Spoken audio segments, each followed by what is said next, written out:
Welcome back to my YouTube channel. काही दिवसांसाठी मी मामाच्या गावाला गेले होते आणि खूप दिवसांनी बालपणीच्या मैत्रिणी भेटल्या. मग गप्पा मारता मारता अचानक ठरलं गावच्या डोंगरावर असलेल्या दत्त मंदिरात जाऊया. आम्ही थोडे पुढे गेलो आणि सूर्य हळूहळू मावळताना दिसत होता.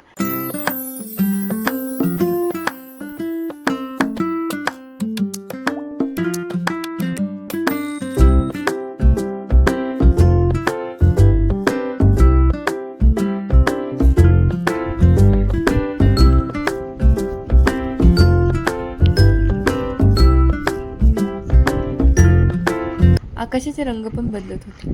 त्या क्षणी वाटत होतं की आपण फक्त चालत नाहीये तर आठवणी जमा करत आहे. माझ्या मावशीची मुलगी पण आमच्यासोबत होती. रस्त्यात तिला बोरांची झाड दिसली तर ती बोरं खायला लागली.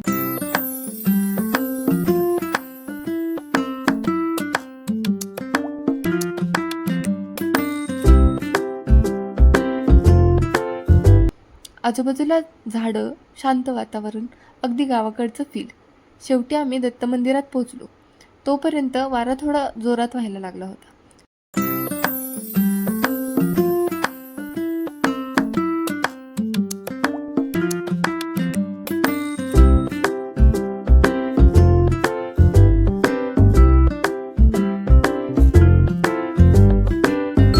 मंदिरात दर्शन घेतलं आणि मग थोडा वेळ तिथेच बसलो.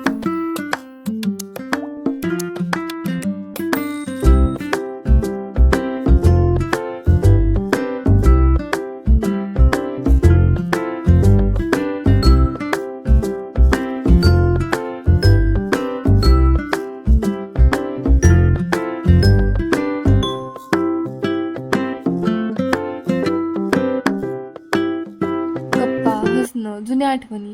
खूप दिवसांनी सगळे एकत्र आल्यासारखं वाटत होतं. समोर सुंदर सनसेट दिसत होता.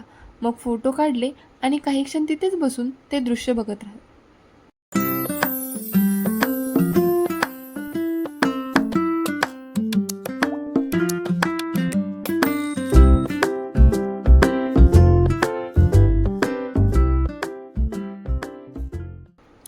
मग निसर्गाचं रूप कधी बदलतं काही सांगता येत नाही.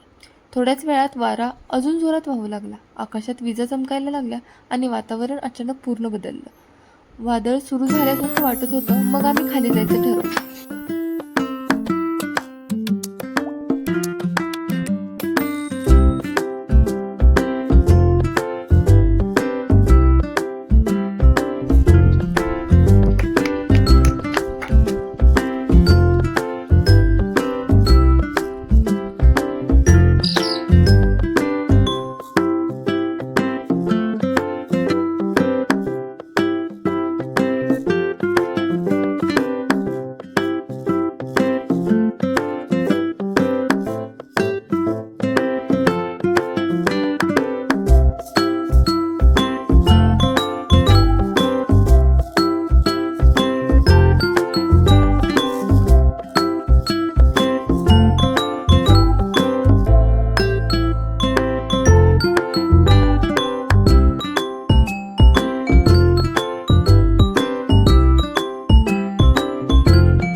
येताना हलका पाऊस सुरू झाला आणि काही मिनिटातच पाऊस वाढायला लागला.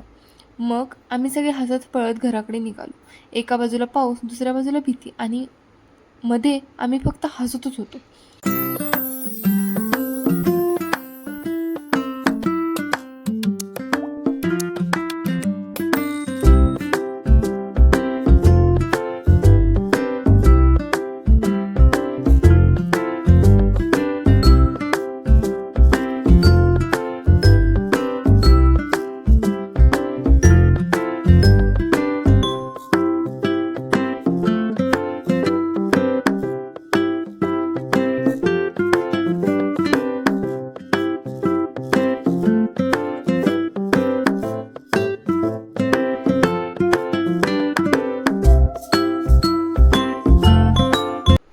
घरी पोचल्यावर पाहिलं तर माझ्या मावशीचा मुलगा पावसात मस्त खेळत होता. जणू बाहेरचं वादळ त्याच्यासाठी मजाच होती. बाहेर अजून पाऊस, वारा आणि विजांचा आवाज सुरूच होता आणि थोड्याच वेळात लाईट पण गेली आणि तिथेच माझा ब्लॉग थांबला. पण त्या दिवशीची आठवण नाही. कारण एका संध्याकाळी मित्रमैत्रिणी भेटल्या, देवाचं दर्शन झालं, सनसेट पाहिला, वादळ अनुभवलं, पावसात पळालो आणि भरपूर हसलो. काही दिवस फक्त जात नाहीत तर ते कायम आठवणी बनून राहतात.